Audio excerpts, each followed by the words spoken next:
विधानसभा निवडणुकीआधी महायुतीमधले अंतर्गत वाद पुन्हा एकदा चव्हाट्यावर आलेले आहेत।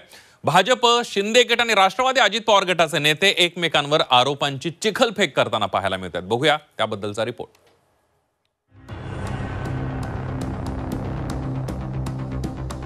मुंबई गोवा महामार्गाच्या खड्ड्यांचा प्रश्न अजूनही सुटलेला नाहीये। मात्र यावरून महायुतीत मात्र मोठे प्रश्न निर्माण झाले।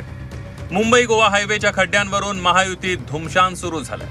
माजी मंत्री रामदास कदम कोकणातल्या रस्त्यांच्या दुरवस्थेवरून आक्रमक झाले।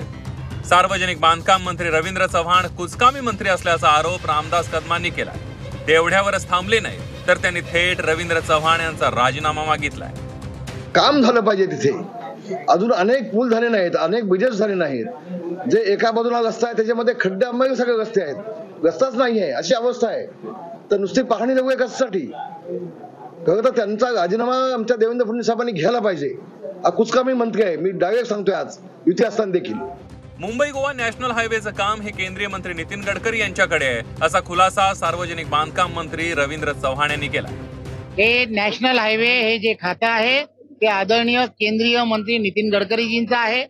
कोकणातली एक सुपुत्र म्हणून त्या ठिकाणी प्रामाणिकपणे तो रस्ता व्हायला हवा, त्यामधल्या अडचणी दूर करण्याचा प्रयत्न करतोय आणि प्रयत्न करणार, यात काही शंका नाही।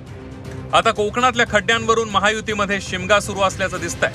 शिवसेना शिंदे गटाचे माजी मंत्री रामदास कदम आणि भाजपचे विद्यमान मंत्री रवींद्र चव्हाण आमने सामने उभे ठाकलेत। एकीकडे शिवसेना आणि भाजपमध्ये धुमशान सुरू आहे, तर दुसरीकडे रायगड जिल्ह्यातही युतीत धुसफूस दिसते। कर्जतचे शिवसेना शिंदे गटाचे आमदार महेंद्र थोरवे यांनी राष्ट्रवादी काँग्रेस आणि सुनील तटकरे यांच्यावर टोकाची टीका केली आहे।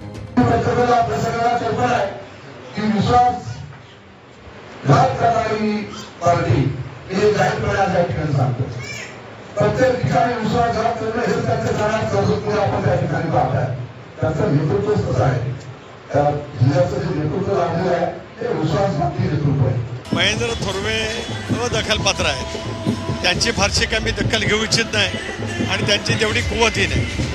येत्या 22 तारखेला मुख्यमंत्री आणि दोन्ही उपमुख्यमंत्री यांच्या उपस्थितीत महाड इथं महायुतीच्या प्रचाराचा नारळ फुटणार आहे। असं असताना महायुतीच्या घटक पक्षांमधला वाद चव्हाट्यावर आलाय। ब्युरो रिपोर्ट, झी 24 तास।